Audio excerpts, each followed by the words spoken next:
प्रशासनातून देश सेवा, पण हे दोन विषयावर आपण फोकस करत आहे. मला थोडासा वाटला की जर परीक्षकांमध्ये जास्त UPSCची तयारी करणारे लोक नसतील आणि प्रशासनमध्ये जास्त इंटरेस्ट नसणारे लोक जर असतील तर माझे जे बोलणं असेल तो व्यर्थ जाईल.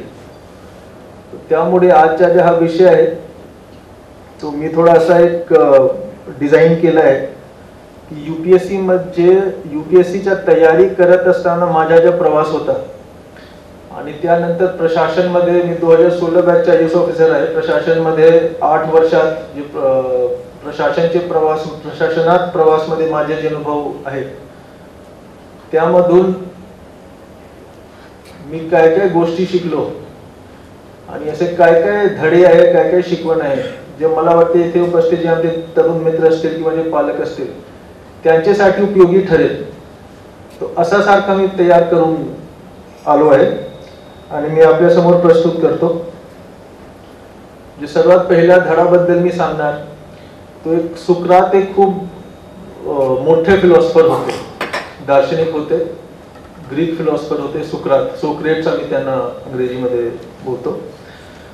त्यांचे एक कोट आहे, त्यांची एक कहावत आहे, an unexamined life is not worth living. मी पुन्हा सांगतो, an unexamined life is not worth living. अर्थ हा झाला की जर तुम्ही तुमच्या जीवनात तुम्ही स्वतःला तुमच्या काय कमी आहे, तुमचे काय स्ट्रेंथ आहे, काय विकनेस आहे त्यांच्याबद्दल स्वतःच्या बद्दल जर तुम्ही आत्मपरीक्षण आत्मनिरीक्षण नाही करत आहात आणि तसंच तुमचे जीवन तुम्ही जगत आहात तो असा जीवनच्या कुठल्या प्रकारचा अर्थ नाही आहे, तो जीवन व्यर्थ आहे.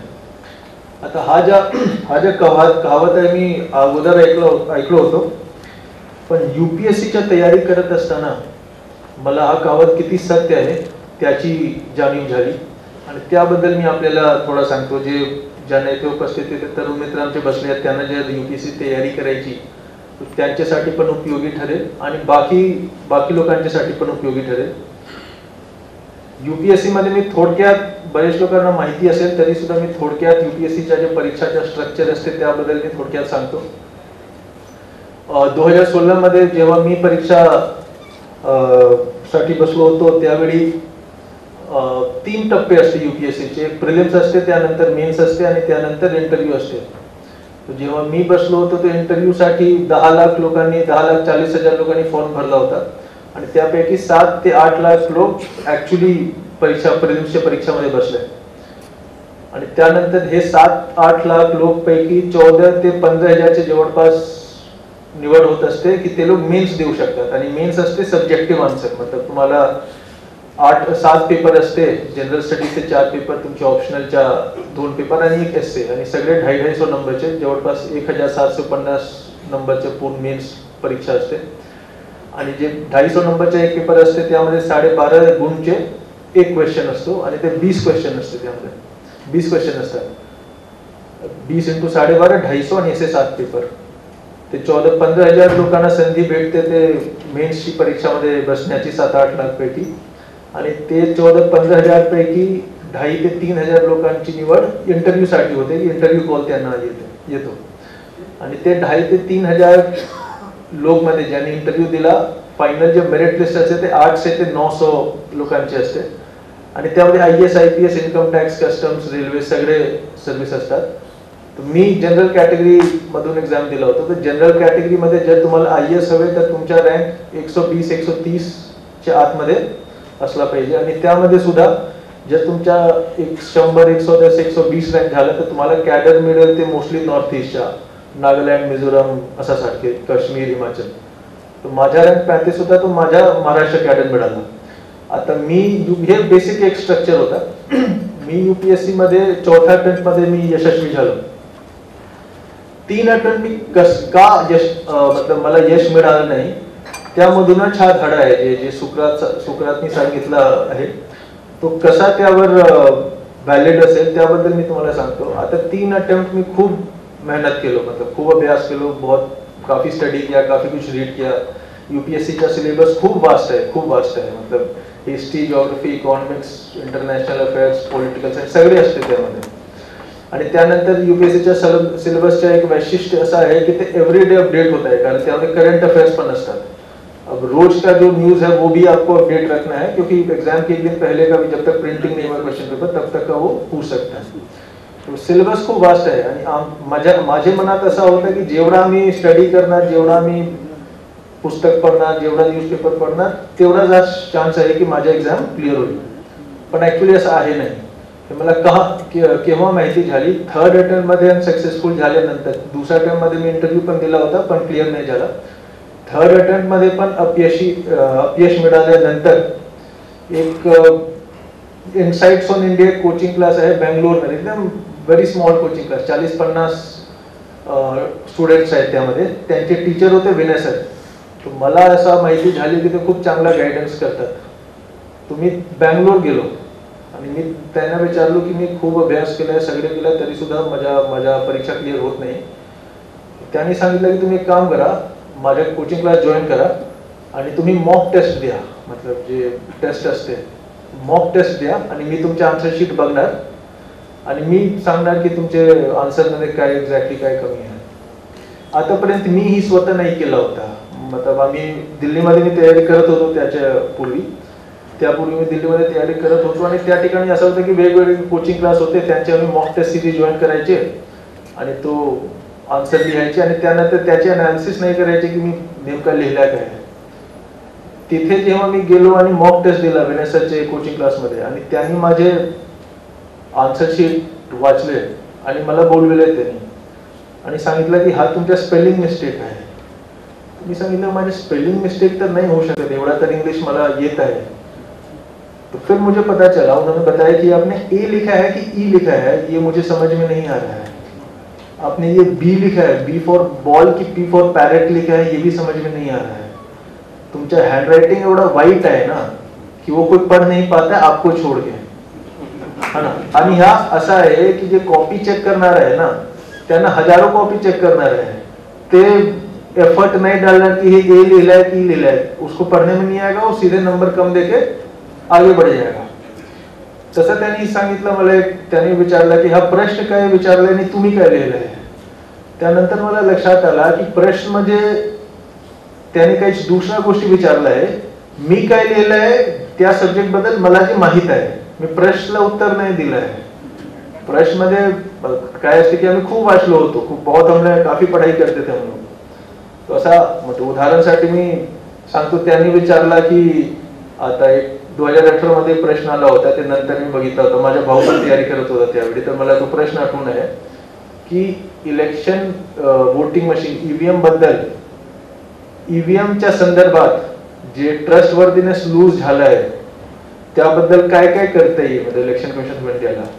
आता काय असते ना की खूप टाइम पीरियड खूप कमी असते, तुम्हाला 20 क्वेश्चन अटेम्प्ट करायचे है ना, तुमच्याकडे वेळ खूप कमी असते. 3 तासामध्ये 20 क्वेश्चन अटेम्प्ट करणे फार अवघड गोष्ट आहे. It's very difficult actually.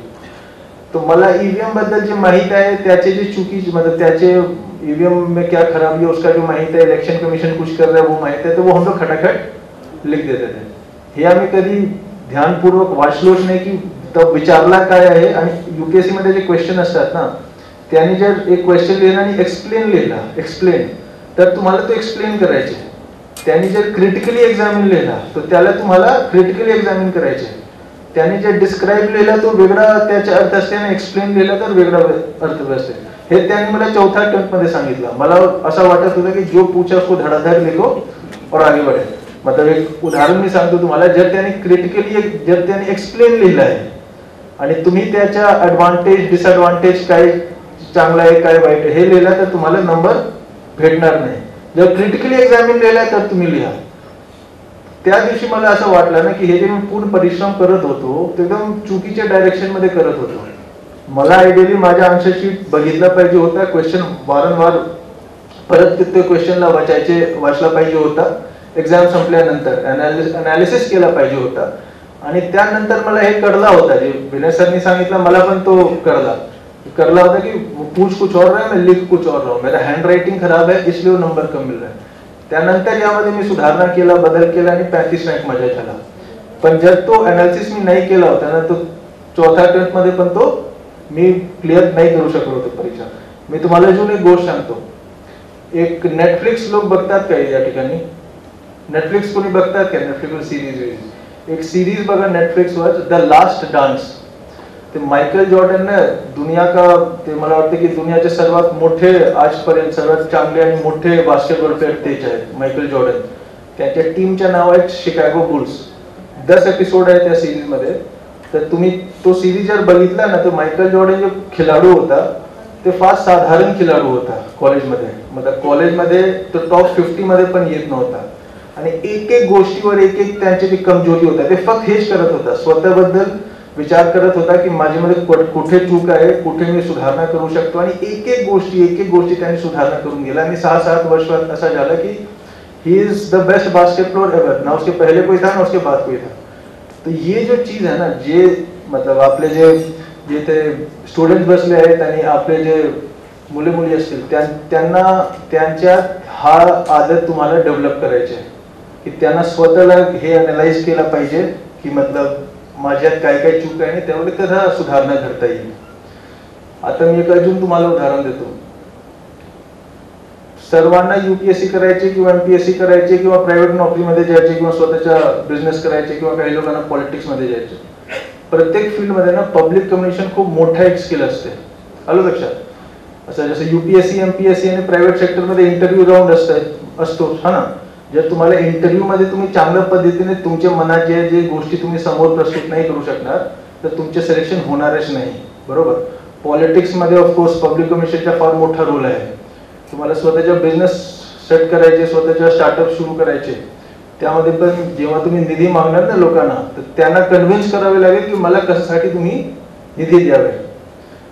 किती लोक स्वतःच्या पब्लिक कम्युनिकेशन स्किलला ऍक्च्युअली अनालाइज करतात की मी जे बोलतो, लोकांशी बोलतो किंवा स्टेजवर जे बोलतो किंवा इंटरव्ह्यू जे मी देतो त्यामध्ये मी काय चूक करतो, कुठे मी सुधारणा करू शकतो. हा खूप महत्वपूर्ण, मतलब this is very very important step. आप किसी भी लाइफ के किसी भी फील्ड में अगर आपको आगे आना है तो पब्लिक कम्युनिकेशन तुमचा चांगला असला पाहिजे. आज डोडी साहेबांना विचारा मी त्यांना एक मेसेज केला होता की हा जो माझा स्पीच आहे ते रेकॉर्ड करून ठेवा, मी नंतर बघणार की मी कुठे चूक केली आहे त्याबद्दल कसा सुधारणा केला पाहिजे. तो ये जो है ना, हा एक निरंतर, हा तुमचा एक निरंतर एक स्टेप असला पाहिजे. तुमचे आपके जो बच्चे हैं उनमें आदत डालो कि वो खुद को एनालाइज करते रहे कि मैं कहाँ सही जा रहा हूँ, कहाँ गलत जा रहा हूँ. वो अगर आदत डेवलप हो गया तो आदमी खुद सेल्फ करेक्ट उसको कर लेता है. तो हे एक धडा होती जे मला यूपीएससी मधून मिळाली, तर मला वाटलं की एक वेळी आपल्याशी शेअर करू. मी दुसरा जे शिकवण मला मिळाली होती तो मी सीओ जिल्हा परिषद गडचिरोलीमध्ये होतो तेव्हा मिळाली. त्याबद्दल मी सांगतो. आपल्याला आठवण असेल की सेकंड वेव्ह आला होता, तो खूप फार भयानक होता. आणि त्यानंतर मला वाटतं की त्याचे जवळपास शासनाने तो वॅक्सिनेशनचा प्रोग्राम, लसीकरणचा प्रोग्राम सुरू केला की 2 वॅक्सिन घ्यायचे सर्वांना. आता गडचिरोली बद्दल आपल्याला थोडा कल्पना असेल. गडचिरोली असा जिल्हा आहे की अति दुर्गम आहे, नक्षलग्रस्त आहे आणि 45 ते 50% जे पॉप्युलेशन आहे तो आदिवासी समाजचे आहे. आणि ते जे आदिवासी आहेत ते वेगळे आहेत, इन द सेंस की उनको पीवीटीजी कहते हैं, पर्टिक्युलरली वल्नरेबल ट्रायबल ग्रुप. ते जंगलात राहतात, ते बाहेर येतच नाही. मतलब गडचिरोली जिल्ह्यामध्ये जे आदिवासी आहेत त्यांनी कधी गडचिरोली सिटी पण नाही आले. ते पूर्ण आयुष्य ते त्यांचे जंगलात आणि गावात राहतात. आणि असा झाला की वॅक्सिनेशन प्रोग्राम जेव्हा मी सुरू केला तो एक असा अफवा पसरला की जर तुम्ही लस घेतला तर नक्की तुमची मृत्यू एकदम निश्चित आहे. आणि गडचिरोलीमध्ये असं आहे की एक वेळी जर अफवा पसरला ना त्याला काउंटर करणे फार अवघड आहे. कारण गडचिरोलीमध्ये 60% एरियामध्ये 2G नेटवर्क पण नाही आहे. तर इंटरनेट तर राहू द्या, तुमच्या मोबाईलमध्ये टॉवरच नाही येणार. आता तुम्ही काउंटर व्हिडिओ कोणाला सांगणार, काय करणार, कोणाला सांगणार? तुम्हाला गाव जाऊन तुम्हाला हे करावे लागेल. आणि मग असं झालं की आम्ही टीम पाठवणे सुरू केला, डॉक्टर्सचे, नर्सवरचे टीम पाठवणे सुरू केला. एवढा तीव्र विरोध होता की बरेच असे केसेस झाले की जेव्हा हेल्थ टीम आमची गावात गेली तर त्यांच्यावर हे झाला, हल्ला झाला. बहुत ऐसे केसेस हुए. माझं उदाहरण सांगतो. एक वहां पे भामरागड एक तालुका आहे, ते सर्वात जास्त नक्षलग्रस्त तालुका आहे. त्यामध्ये लाहेरी एक गाव आहे, तिथे आम्ही गेलो होतो. आणि त्या ठिकाणी मला वाटतं की मी आणि बाकी डॉक्टर गेले होते. तर त्या ठिकाणी मला वाटतं की मी 40 मिनिट बोललो की तुम्हाला लस कशासाठी घेतली पाहिजे, हे सगळे जे अंधविश्वास तुमच्या मनात आहे काढून टाका, लस चांगलं आहे, असं आहे तसं आहे. आणि मला वाटलं की मी 40 मिनिट बोललो. त्यावेळी माझ्या मराठी खूपच मतलब वाईट होती ना. जेवढा मला येत होता तेवढा मी बोललो, जेवढा मला ज्ञान होता तेवढा मी दिला. आणि ते जे मला वाटते 200-250 लोक होते त्या गावचे आले होते. आणि 40 मिनिट बोलताना मी बघितलं की एक एकदम मला वाटतं की 80-90 वर्षचे काका होते. ते खूप बारकाईने मला बघत होते और धीरे धीरे मुस्कुरा भी रहे थे. मला असं वाटलं नाही की हा जो माणूस आहे याला माझ्या गोष्ट पटलं आहे आणि हे आता तयार होईल. तर मी पूर्ण बोललो. त्यानंतर मी भाषण संपल्यानंतर मी त्यांना विचारलो. मला वाटलं की ते हो म्हणणार आणि त्यानंतर सगळे लोक हो म्हणणार. मी त्यांना विचारलो की काका आता तुम्ही लस घेणार ना. ते सांगितले मला आजही तो आठवण आहे. त्यांनी काय सांगितले, त्यांनी सांगितले की साहेब तुम्ही खूप चांगलं बोलले आणि तुम्हाला ऐकून आम्हाला पण खूप चांगला वाटला. तुम्ही अधिकारी पण चांगला असाल आणि तुमच्या लस पण तुमच्यासारखं चांगलं असाल, पण तुमच्या लस तुम्हीच घ्या कारण मी तर घेणार. आणि हा ज्या मतलब हे लाहेरीमध्ये झाला आणि बरेच जगा आमच्या डॉक्टरच्या सोबत हेच घटना झाली. मतलब कोणी लस घ्यायला तयारच नव्हतं. आणि एक असा एक मतलब त्यावेळी मला आठवण आहे की फर्स्ट डोसच्या महाराष्ट्र स्टेटच्या ज्या पर्सेंटेज होता ते 55-60% पर्यंत गेला होता. मतलब 55-60% लोक महाराष्ट्र स्टेटमध्ये त्यांनी फर्स्ट डोस घेतला होता. गडचिरोलीमध्ये 3.5% होता. मतलब एवढा जास्त डिफरन्स होता. तर त्यानंतर आम्ही थोडा स्ट्रॅटेजी चेंज केला. स्ट्रॅटेजी मी कसा चेंज केला, मी काय केला की 12 तालुके आहेत गडचिरोलीमध्ये. तर प्रत्येक तालुक्यामध्ये 10 गाव मी निवडलो आणि जवळपास 100-120 गाव. आणि मी माझ्या टीम ग्रामसेवक, आरोग्य सेवक सगळे जे होते त्यांना मी सांगितलं की तुम्हाला गावामध्ये जाऊन कुठल्या प्रकारच्या जनजागृती नाही करायची. तुम्हाला फक्त लोकांना ऐकायचे की त्यांचे मनात असं काय आहे की ते लस का नाही घेत, त्यांचा काय दृष्टिकोन आहे, ते कशासाठी हा पूर्ण वॅक्सिनेशन प्रोग्रामला बघतात. हे केल्यानंतर आम्हाला काय माहिती झाली की गडचिरोली जर तुम्ही मॅप बघितला ना तर गडचिरोली काय आहे की छत्तीसगडशी लागून आहे. गडचिरोलीचा जे पूर्वी भाग आहे तो 250 किलोमीटर लांब बॉर्डर आहे छत्तीसगडच्या सोबत. तिथे बिजापूर, नारायणपूर हे सगळे जिल्हे आहेत छत्तीसगडमध्ये, त्याच्याशी लागून आहे. आणि त्यांचे रोटी बेटीचा रिश्ता आहे. रोटी बेटी मतलब ते व्यापार पण करतात हा ना. ज्यावेळी गडचिरोली छत्तीसगडचे जिल्ह्यामध्ये काय सांगतो त्याला बाजारपेठ लागते हा ना, त्यावेळी आमचे गडचिरोलीचे जे आदिवासी आहेत ते त्या बाजारमध्ये जाऊन त्यांचे मालवाल विक्री करतात आणि अगेन वाइस वर्सा. आणि इंटर शादी भी होता है. मतलब गडचिरोली का लड़का छत्तीसगढ़ की लड़की से और वाइस वर्सा. तो त्यांचे बरेच नातेवाईक गडचिरोली छत्तीसगडमध्ये राहतात. आमच्या जिल्ह्याचे जे आदिवासी होते गडचिरोलीचे त्यांचे बरेच नातेवाईक छत्तीसगडमध्ये राहतात. एकदम ओपन सारखा तो बॉर्डर आहे, घना जंगल आहे आणि ओपन बॉर्डर आहे. आता छत्तीसगडमध्ये काय झालं होतं की जेव्हा सेकंड वेव्ह आला होता ना, जे खूप एकदम तीव्र आणि धोकादायक वेव्ह होता, त्यावेळी छत्तीसगड गव्हर्नमेंटनी home door to door vaccination सुरू केला होता. आणि झाला असा की मला कोविड आहे आणि मला वॅक्सिन दिली आणि माझी मृत्यू झाली. त्यामध्ये काही रिलेशन नव्हता, बस कोइंसिडेंटली ऐसे हो गया कि बहुत लोगों को कोविड था सेकंड वेव में, ये डोर टू डोर वैक्सीनेशन की और उसका डेथ हो गया, not due to the vaccine. पण लोकांना काय वाटला की मतलब हे वॅक्सिनेशन मुळे मृत्यू होत आहे. आणि आता त्यानंतर आम्हाला कळलं ना की अच्छा गडचिरोली बिकॉज फार डेन्सली पॉप्युलेटेड नाही आहे. गाव खूप मतलब एक गावात 100 लोक 150 लोक राहतात आणि खूप एक दुसऱ्यापासून गाव खूप दूर आहे. ते फर्स्ट वेव्ह मध्ये खूप कमी मृत्यू झाले होते गडचिरोलीमध्ये, एकदम नेग्लिजिबल झाले होते. आता त्यावेळी आम्हाला कळला की जर आदिवासीच्या दृष्टिकोनाने तुम्ही बघितला तो डेथ तो हो नहीं रही है है ना, लेकिन उन्होंने ऐसा सुना है कि छत्तीसगढ़ में लस लेने से डेथ हो रहा है. तो ऐसे सिचुएशन में हम भी नहीं लेते, हम लोग भी नहीं लेते. तो हे सगळे जे आमच्या मनात होता की आदिवासी आहे त्यामध्ये विश्वास जास्त आहे, असं आहे तसं आहे, हे सगळे चुकीचा होता. उनके हिसाब से त्यांचा निर्णय एकदम करेक्ट होता. त्यानंतर आम्ही आमच्या पूर्ण जनजागृती अवेअरनेस स्ट्रॅटेजी होते तो चेंज केली. आम्ही काय करायचो की आम्ही तिथे जायचो आणि जे पहिला लस आहे वो हमारे हेल्थ वर्कर ही सामने लेते थे और फिर 10 दिन बाद जाके वैक्सीनेशन करते थे कि देखो 10 दिन पहले इसने वैक्सीन किया था और ये अभी भी जिंदा है. ऐसे करते करते करते काफी उसमें हमने चेंजेस किए. तब जाके फाइनली ते 90% vaccination first dose second dose झाला. 3-4 महिन्यात तो झाला, सक्सेसफुल झाला तो. पण हा जो स्टोरी मी सांगितलं कशासाठी सांगितलं की तुम्ही कुठल्याही क्षेत्रामध्ये असो, तुम्ही प्रशासकीय अधिकारी असो किंवा तुम्ही प्रायव्हेट सेक्टरमध्ये असो किंवा पॉलिटिक्समध्ये असो, कुठल्याही क्षेत्रामध्ये असो, समोरच्या माणसाचा दृष्टिकोन जोपर्यंत तुम्ही समजणार नाही तुम्हाला यश मिळणार नाही. जर ते तुम्ही समजून घेतला आणि त्याप्रमाणे तुमची स्ट्रॅटेजी चेंज केला आणि तुमचे बिहेवियर चेंज केला तर नक्की तुम्हाला यश मिळेल. तो हा एक दिस इज वन स्टोरी जो मुझे लगा कि आप लोग से एक जरूर शेअर करना चाहिए. तीसरा धडा जे मला असं वाटते की ते फार महत्वपूर्ण ठरू शकते तो असा आहे की लाईफ मध्ये तुमच्या आयुष्यात प्रायोरिटाईज करण्याचे खूप जास्त महत्व आहे. मी माझं उदाहरण सांगतो. मी 22 जुलै 2023 ला सोलापूरच्या जिल्हाधिकारी झालो आणि पहिल्या महिन्यात मला असं वाटलं की हे कसं हे करणार मी, कारण एवढे मीटिंग एवढे काम एवढे व्यस्त की मला वाटलं की ते काहीच मी करू शकणार नाही, फक्त जे मीटिंग आहे तेच मी करतो. तर एक महिन्यानंतर मी प्रत्येक मीटिंग मध्ये काय की मीटिंग कशासाठी आहे, तर एक समिती आहे, समितीच्या अध्यक्ष तुम्हीच आहात, तर तुमच्या अध्यक्षतेखाली ही बैठक आता होत आहे. तुम्ही एक काम केलं. मी एक महिन्यानंतर एक माणसाला विचारला, एक तहसीलदारला जे मतलब माझे ऑफिसर तहसीलदार, की मला हे सांगा की मी किती समितीचे अध्यक्ष आहे, पहिले हे सांगा. तो माणूस गेला आणि 1 आठवड्यापर्यंत तो आलाच नाही माझ्या. तर 1 आठवड्यानंतर मला आठवण आलं केलं. मी त्याला विचारलो तू गेला कुठे, तुम्ही बोलविला त्याला की काय झालं, तुम्ही बघितलं नाही काय. त्यांनी सांगितलं की नाही आम्ही तर एक आठवड्यापासून आम्ही शोध करत आहोत की तुम्ही किती समितीचे अध्यक्ष आहे.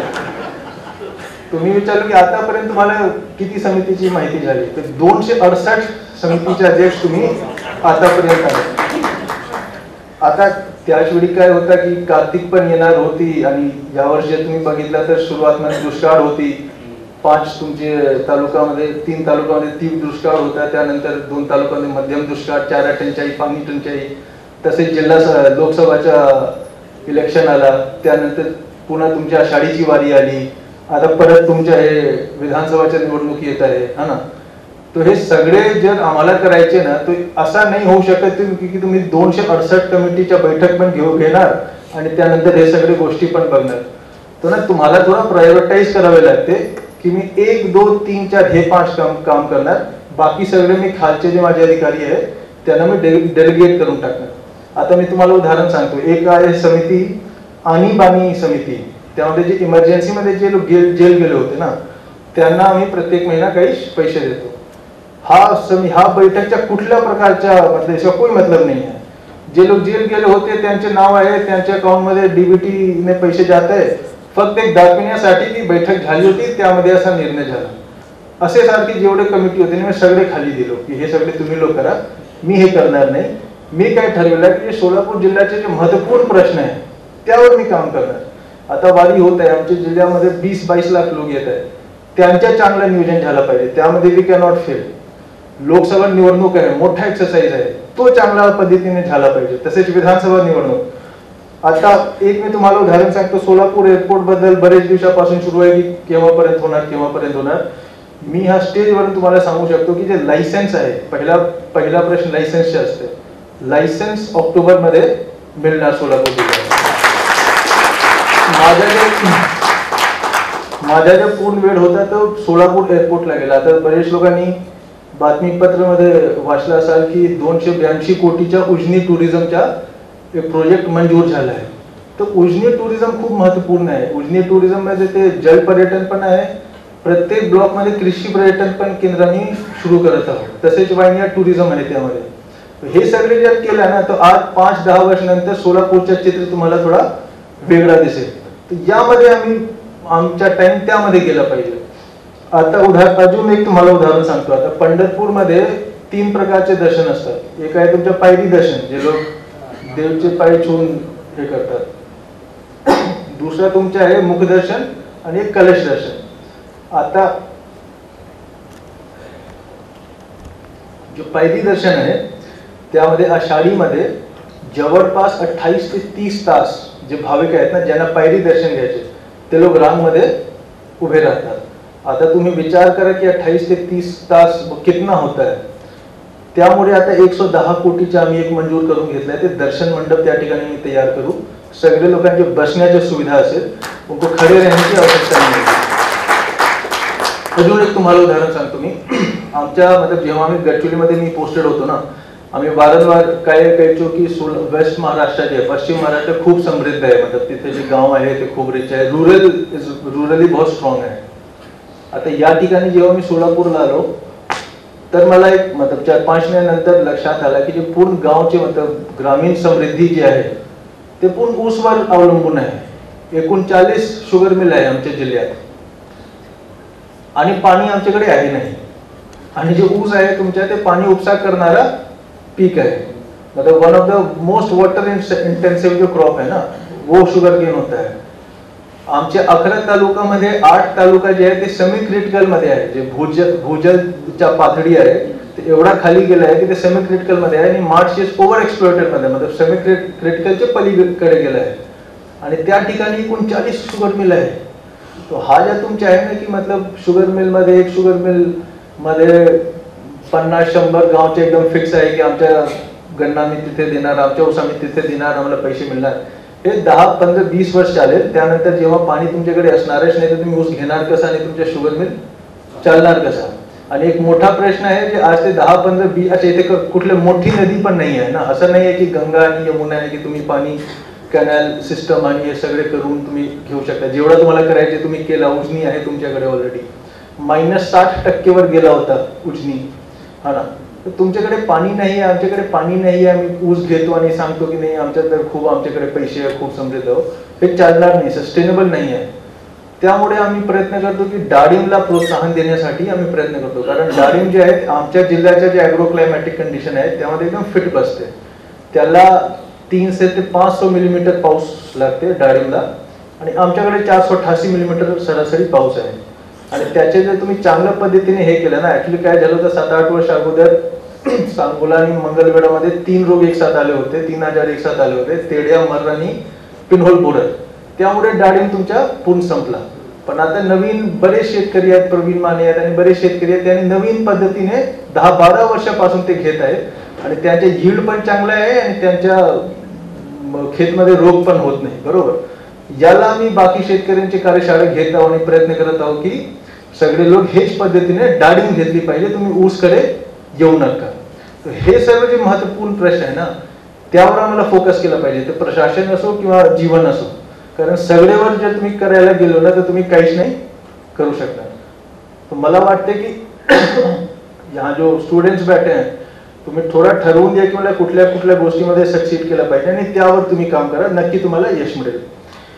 चौथा जे एक जे मी शिकलो आहे आणि मला वाटतं की आपल्याशी शेअर केला पाहिजे.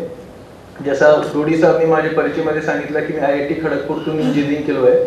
तो IIT पण फार अवघड परीक्षा असते. जेव्हा मी दिला होता 2007 मध्ये तेव्हा मला वाटतं की 4-5 लाख लोकांनी दिला होता आणि माझ्या 2000 रँक झाला, तर माझ्या IIT खडगपूर मला मिळाला. आता IIT मध्ये मी दूसरा अटेम्प्ट मध्ये मी यशस्वी झालो. कुठले एग्जाम में पहले अटेम्प्ट में मेरा होता नहीं है, पता नहीं ऐसा क्यों है, पण ऐसा ही है. पहिल्या अटेम्प्ट मध्ये मी नापास झालो आणि कशासाठी नापास झालो, 3 विषय असतात त्यामध्ये, एक फिजिक्स, एक केमिस्ट्री आणि एक मॅथ्स. आता तसा त्यावेळी काय सिस्टम आहे मला माहित नाही, कारण मला पण जवळपास 17-18 वर्ष झाले ते परीक्षा देऊन. तीनों सब्जेक्ट मध्ये एक इंडिव्हिज्युअल कट ऑफ होता है, मतलब एवढा मिनिमम कट ऑफ आहे फिजिक्स मध्ये, एवढा केमिस्ट्री मध्ये, एवढा मॅथ्स मध्ये. त्याच्या पलीकडे त्याचे वर तुम्हाला आला पाहिजे. जरी तुम्ही overall total cut off clear केला पण एक कुठल्याही एक विषयामध्ये तुम्ही कमी पडलो ना तर तुमचे होणार नाही. आणि पहिल्या अटेम्प्ट मध्ये माझ्यासोबत हेच झालं होतं. टोटल कट ऑफ पेक्षा जास्त मला नंबर होते पण केमिस्ट्री मध्ये मला कमी मिळाले होते. तर नेक्स्ट अटेम्प्ट मध्ये मी सुधारणा केली, केमिस्ट्री मध्ये पण चांगले नंबर मिळाले आणि माझ्या IIT एक्झाम क्लिअर झाला. पण मी कशासाठी सांगतो ना की जीवन पण असंच आहे. 3 मोठे विषय आहेत ज्यामध्ये तुम्हाला जर तुम्ही एक विषयामध्ये पण फेल झालो तर तुम्ही फेलच आहोत. आणि 3 विषय काय नंबर 1 तुमच्या स्वास्थ्य. जर तुमच्या हेल्थ गेला ना तर बाकी काहीच मॅटर नाही करतो याची. दुसरा तुमचे संबंध तुमच्या आई वडीलच्या सोबत, तुमचे बाळच्या सोबत, तुमचे स्पाउस वाईफ असो की हजबंड असो त्यांच्यासोबत, तुमचे नातेवाईकच्या सोबत, तुमचे समाजच्या सोबत, तुमच्या मित्राच्या सोबत आणि ओव्हरऑल समाजच्या सोबत. आणि तिसरं तुमच्या काम. पण जे प्रायोरिटी आहे माझ्या प्रायोरिटी ते हेल्थला असतो. बरोबर. कारण जर तुमचे सगळ्यांच्या सोबत संबंध खूप चांगले आहेत काम मध्ये तुम्ही खूप पैसे कमावले आणि खूप तुम्हाला यश मिळाला, लेकिन सुबह से आपका सर दर्द दे रहा है ना, तो फिर कुछ अच्छा नहीं लगता है। ये मैं कुछ गलत, आप मुझे लगता है की सब लोग अग्री करेंगे। आणि आजच्या युगमध्ये काय प्रॉब्लेम आहे की मी स्कूलमध्ये आहे किंवा कॉलेजमध्ये आहे की म्हणजे ऑफिसमध्ये आहे, 8 ते 10 तास आम्ही बसतो, बरोबर, आणि एक्सरसाइज पण गेला आहे, सगळे प्रोसेस्ड फूड झालं आहे, शुगर आहे, मतलब 40 वर्षमध्ये डायबिटीज झाला, बीपी झाला, त्यामध्ये 60-65 मध्ये हार्ट अटॅक सुरू झाला आणि एवढेच वर संपला, हा ना। मला वाटते की जे इथे लोक बसले आहेत, आपले जे मुले मुली आहेत आणि जे स्टुडंट्स बसले आहेत, तुम्ही ना किमान एक तास तुमचे श्वासवर थोडा द्या। मी करतो हे, त्यामुळे मी सांगतो, सकाळी 7:30 पासून 8:30 काहीच घडला, फक्त एक वेळी मी बंद केला होता जेव्हा PM साहेब आले होते, पण बाकी प्रत्येक दिवशी 7:30 ते 8:30 मी एक्सरसाइज करतो, दौड़ना हुआ या कुछ भी हुआ। आणि मला वाटते की तुमचे जे आपके जो बच्चे हैं उनमें अभी से आदत डेवलप कर दो, बहुत काम आएगा उनको, क्योंकि स्वास्थ्य नहीं है तो फिर कुछ भी नहीं है जीवन में। दुसरं जसं मी सांगितलं की जे तुमचे संबंध आहेत त्यावर मला वाटलं की खूप तुम्हाला हे दिलं पाहिजे। आता ते माझे वडील नेहमीचे वाक्य मला बोलायचे की जो रिश्ते होते हैं ना निभाने से निभते हैं, कहने का मतलब है कि आपको उस रिश्ता में इन्वेस्ट करना पड़ेगा। आता तुम्ही घर जर खूप उशिराने येत आहे आणि आल्यानंतर तुम्ही तुमचे बाळाला टाइम नहीं देता है, तुमचे मुलगा मुलगीला टाइम नहीं देता है, या क्या हो गया अभी कि सब लोग बैठे हैं ड्रॉइंग रूम आणि सगळे लोक त्यांचे मोबाईल बघत आहे, किंवा ठीक आहे जेवणच्या वेळेस झालं टीव्ही ऑन केला आणि त्यानंतर सगळ्यांनी टीव्ही बघितला। तुम्ही थोड़ा लक्ष्य दिया, आपस में कितना बात होता है ना बहुत कम हो गया है एक्चुअली, तो वो बहुत इम्पॉर्टंट है। जितक्या वेळ तुम्ही देऊ शकता तुमचे कुटुंबचे सदस्यांना ते क्वालिटी टाइम असला पाहिजे, त्यांना पण वाटला पाहिजे की माझे वडील माझ्यासोबत बसले होते आणि माझ्याशी गप्पा मारले, हंसी मजाक हुआ, जो भी चीज होगी, है ना, कुछ बताया उन्होंने मुझे, ये बहुत जरूरी है। ऐसा ना हो कि हम लोग शाम 5-6 बजे पहुंच जा रहे हैं और उसके बाद सब लोग 3-3 घंटे, हे मी कशासाठी सांगतो, माझे आई वडील मध्ये मी हे आदत बघितला। ते आले होते जमशेदपूरमध्ये ते राहतात, ते आले होते की आम्ही सोलापूर जाऊ, माझा मुलगा कलेक्टर झाला, त्यांच्याशी आम्ही हे करू तो करू, आणि आले आणि दिवसभर ते व्हॉट्सअप आणि फेसबुकवर ते होते। माझ्यापेक्षा जास्त त्यांना आता हे आदत त्यानंतर मी सांगितलं की तेव्हा जेव्हा तुम्ही त्या ठिकाणी होते तुम्हाला हे तुमचे एकच म्हणायचे होते की मला मुलगाला भेटायचे, इथे येऊन तुम्ही तुमच्या मोबाईलला भेटत आहे, मला माझ्याशी तुम्ही काही बोललेच नाही, तर ये ना बहुत कॉमन प्रॉब्लेम आहे। आणि मला वाटतं की यावर सर्वांना थोडा एक विचार केला पाहिजे।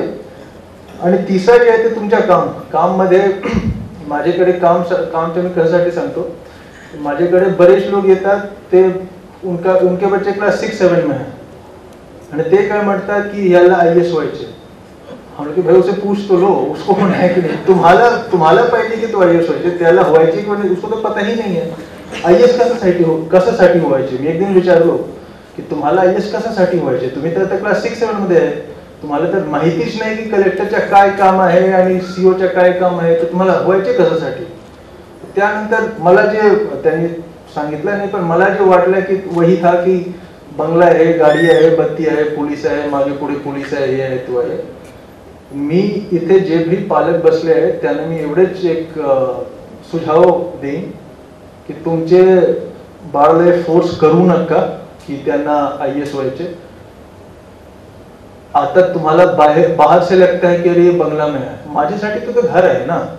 मला असं नाही वाटत, तुम्हाला असं वाटते का की जेव्हा मी ऑफिसतून थकून घरी जातो तर जसा मी बंगल्यामध्ये शिलम, मला असं वाटतं अरे किती मोठा बंगला आहे माझ्याने सगळे संपलं, असं नाही आहे। माझ्या डोक्यात 1000 टेन्शन आहे, बरोबर, तो असं नाही माझ्यासाठी तो मोठा विषय नाही आहे। बाहेरून जे बघणारे लोक आहेत त्यांना वाटते की अरे यांचे जीवन किती चांगलं असेल, पण असं नाही आहे।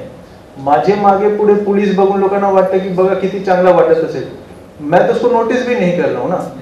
माझ्यासाठी महत्वपूर्ण काय आहे की IAS जर कोणाला IAS करायचे तर त्याचे कारण काय असलं पाहिजे की IAS ही एक नौकरी है जिसमें बहुत वैरायटी है। मी स्वास्थ्य पण बघतो, आरोग्य पण बघतो, शिक्षण पण बघतो, कृषी पण बघतो, कृषी क्षेत्र बघतो, सिंचाई बघतो, कोऑपरेटिव्ह सेक्टर बघतो, लॉ अँड ऑर्डर पण बघतो, इलेक्शन पण बघतो, वारी पण बघतो, दुष्काळ पण बघतो, हे सगळे मी बघतो। उसमें मजा है ना। आणि IAS एक असा नोकरी आहे की तुमच्या डोळ्यासमोर तुम्ही जे काम सुरू केलं आहे त्याचे फल तुम्हाला दिसू शकते. अच्छा, सोलापूर एअरपोर्टचे मी उदाहरण दिलं आहे. सोलापूर एअरपोर्ट जेव्हापासून मी जॉईन झालो तेव्हापासून मी लागलो आहे आणि मग जसं मी सांगितलं की ऑक्टोबरपर्यंत लायसन्स मिळण्याची पूर्ण शक्यता आहे आणि त्यानंतर टेंडर वेंडर होत डिसेंबर जानेवारीमध्ये ऍक्च्युअली फ्लाईट्स इथे सुरू होणार. टेंडर ते मंत्रालय लेवलवर असते, माझ्या लेवलवर नसते, पण जे मेन जे प्रॉब्लेम हर्डल होता लायसन्सचा तो डिसेंबरपर्यंत सुटेल. ते माझ्या समोर मला ते दिसेल की आता माझ्यामुळे हे फ्लाईट इथे सुरू झालं आहे. हा सॅटिस्फॅक्शन खूप जास्त आहे IAS मध्ये. आता वारी अजून चांगल्या पद्धतीने त्याचे नियोजन करू शकलो. त्यानंतर बरेच लोकांनी मला कॉल केला, मला मेसेज केला की खूप चांगला झालं, यावर्षी खूपच चांगलं झालंय. उसका सॅटिस्फॅक्शन होत आहे. त्यामुळे नाही, बत्ती आणि बंगल्यासाठी जर तुम्हाला पाठवायचे ना तुम्ही पाठवू नका. मी कशासाठी सांगतो की माझे बरेच बॅचमेट्स आहेत IAS मध्ये, जे माझे बॅचमेट आहेत ज्यांनी हे विचार करून आले ना IAS मध्ये, ते सगळे असंतुष्ट आहे, फार नाखुश आहे, हा ना. पण जिनको काम में मजा आता है वो सब बहुत ही खुश हैं और बहुत ही संतुष्ट हैं. और लास्ट में मुझे लगता है कि वही मैटर करता है. तो तुमचे जे बाळ आहेत त्यांना प्रेशराइज करू नका की IAS व्हायचे. त्याला कोणी विचारून घ्या की तुम्हाला व्हायचे काय, ते विचारेल ना की IASचं काम काय आहे. त्यानंतर त्याला सांगा, त्याला जर आवडलं तर त्याला प्रोत्साहित करा तुम्ही. हे माझं एक नक्की सर्वांना सजेशन असेल. शेवटची मी आता मला माहित आहे की खूप वेळ मी ऑलरेडी घेतला आहे. I wish everyone all the best. आप जो भी करें उसमें आप यशस्वी हों और जो भी करें वो सही कारणों से करें. ये बहुत महत्वपूर्ण है, सही कारणों से करें. और मला वाटते की जर तुम्ही त्याप्रमाणे काम केलं तर समाज सेवा भी हो जाएगा, देश सेवा भी हो जाएगा और आप भी बहुत खुश और संतुष्ट रहेंगे. एवढेच मी या ठिकाणी सांगणार. Kia Motors presenting new Seltos 17 autonomous advanced feature, 15 standard safety features, Panoramic sunroof, आकर्षक इंटेरियर आणि एक्सटेरियर लुक, 8 कलर्स मध्ये उपलब्ध. नव्या सेल्टॉसची शोरूम मध्ये येऊन टेस्ट ड्राइव्ह घ्या आणि आजच बुक करा. पत्ता सेलिब्रेट किया शोरूम, सोलापूर पुणे महामार्गावर, कोंडी, सोलापूर. संपर्क 9804 1841 84.